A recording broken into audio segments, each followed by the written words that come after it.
Elsewhere in Jefferson County tonight, the question is safety at Rocky Flats. What would be the consequences of a major accident there? Until now, state health department officials thought they had a pretty good idea of what could happen. But as Steve Saunders reports, that's all changed. 7 boxcars filled with radioactive waste have backed up at Rocky Flats ever since the governor of Idaho refused to allow new shipments into his state. Governor Romer agreed to let them sit here, but only on a temporary basis. The state health department is asking how this new waste impacts the state's disaster plan. Back in 1980, an environmental impact study concluded that a major accident, like a plane slamming into a building, would release about 10% of the plutonium in that building into the atmosphere. For more secure areas, that level drops to 0.05%. Those numbers were used to design an evacuation plan for surrounding areas. And under Rocky Flats' latest calculations, the most plutonium released in any accident would be just 0.05%, 200 times less than the previous study. The concern is that they're applying their best case scenario to the entire facility. Entire facility, particularly in some buildings that are really not concrete in nature, they're metal sheds. Al Hazel wants a review of all parts of the plants containing plutonium and how those numbers in the study were calculated. If a release fraction is different than those in the EIS are being generally applied to plant side, that should be public information. It should have public scrutiny. The health department would like that review to begin right after Thanksgiving. A Rocky Flats spokesman today said even though that 10% figure was used in the 1980 study, it was never really accurate. And officials out here say they never intentionally misled anyone. It's past time for the government to protect and serve, not dump and run. Joined by actor Ed Asner, the Colorado Peace Network used this latest debate to again call for a shutdown of Rocky Flats and its immediate cleanup. Leaders also suggested Governor Romer had been deceived when he concluded the boxcars and the plant were safe. DOE Rockwell is extremely persuasive in getting to public officials and giving them the best possible scenario, the most optimistic Pollyanna scenario in these matters. A DOE study is due out next month that could determine the long-range plans for Rocky Flats. But in the meantime, the Peace Network is calling for congressional oversight hearings in Denver for early next year. Steve Saunders, Channel 2 News. Meanwhile, tons of radioactive and toxic waste is back where it started tonight at the Rocky Flats facility, and Governor Romer says it can stay at least for now. The boxcar is the latest crisis at Rocky Flats, created when the governor of Idaho refused to accept any more of its nuclear garbage, sending this load back to Colorado. Now, Governor Romer is faced with calls to close the plant entirely. Dave Mitchell spent the day with the governor and with protesters, and going to ask Dave now, what is the status of that boxcar? Is anybody guarding it? No, it's not under guard, Ernie, at least not any more guard than the normal tight security around the plant. Nobody's there with a rifle or anything like that. Rocky Flats says that's because the boxcar is no safety hazard, but it has sent off many cries about safety at the atom bomb plant. The rail car loaded with hazardous toxic waste was brought back to the Rocky Flats plant about 9 this morning, forced back to Colorado by an angry Governor Cecil Andrus of Idaho, who's tired of the Department of Energy making waste with no place of its own to dump it. Plant officials, though, claim the car is harmless. No hazard whatsoever. Technically, this is hot waste. This is not the low-level waste. This stuff was never intended to be stored out there because we're next to a major metropolitan area. That left the problem in Governor Romer's lap. Romer went to the plant alone this morning to see what was in the boxcar.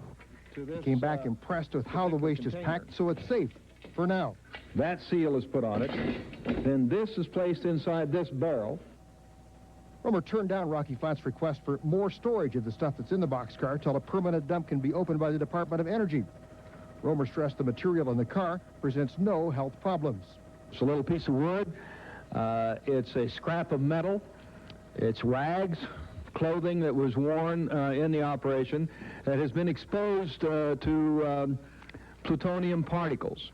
Even if it wasn't radioactive, it would still be hazardous waste. And that means that you're looking at a double burden and a double threat. A few environmentalists cornered Romer in his office, some mad he hadn't closed the plant entirely. or at least stop production until the waste answer is found. It is clear that he does not want to shut down the plant. I think we did not get what we want. I am pleased that he met with us. He has said essentially the ball is in DOE's court. Let's see what they do. And we have good history of what they do. Lie, cheat, and steal. So Rocky Flats has 3 or 4 months breathing time, generating a boxcar of waste a week. When it gets to that limit, the waste will have to go somewhere, or the plant will have to close. Could this cause the closing of the plant eventually? I can't speculate on that. Protesters today also asked Rocky Flats to make completely public what are called incident reports, unusual incident reports of what happened in building 771 about a month ago. That's what closed down the plutonium recycling at the plant and has caused a great furor. Apparently Rocky Flats just one of a weak link in a whole chain of safety problems in our national defense system. Okay, Dave, thank you very much.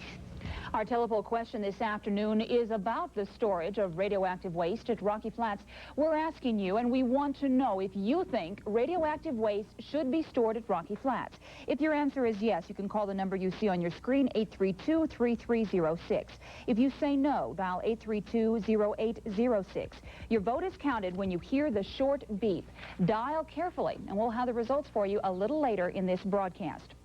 What do you know at Rocky Flats? During this broadcast, 900 people have called to tell us what they think. There are their results. 67.9% believe no, that radioactive waste should not be stored at Rocky Flats. 32.1% saying yes. A reminder, this 7 News telepoll is not a scientific poll. Department of Energy and Rocky Flats critics, there are some new questions tonight about the safety of boxcars at the plant being used to store contaminated waste. Reporter Caroline Schomp explains. The boxcars have been dispersed throughout the plant site now in an attempt to reduce the possibility there could be accidents.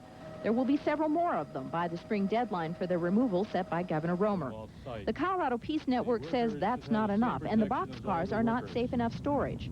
Today, there was some celebrity talent to help advertise those concerns from actor Ed Asner. University of Colorado biologist Harvey Nichols says the plutonium could mix with paper and oxygen in the barrels with lethal intensity. And unless the barrels are properly vented and the boxcars themselves are properly vented, then there is the potential for a gas explosion.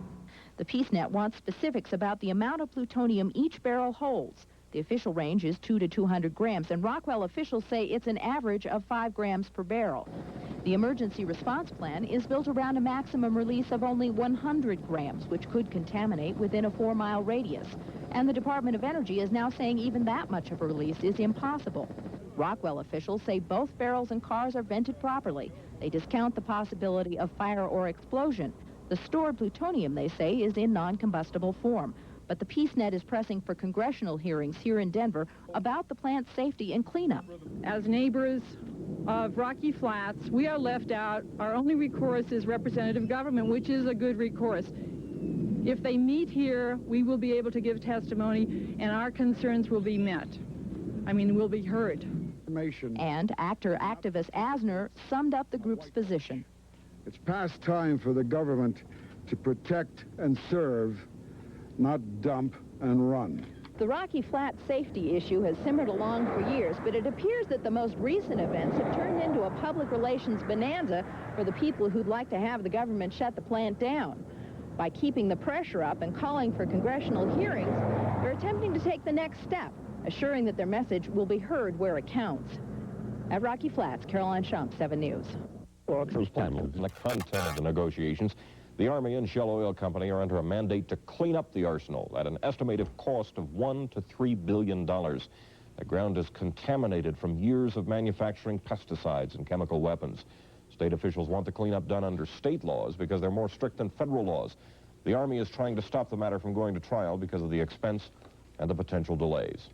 Actor Ed Asner drew attention to Rocky Flats today. At a news conference this morning, Asner joined members of the Colorado Peace Network to speak out about the dangers of nuclear waste and to protest the train car loads of waste being stored at Rocky Flats. It's past time for the government to protect and serve, not dump and run. Asner also urged the government to provide safety classes for nuclear plant workers.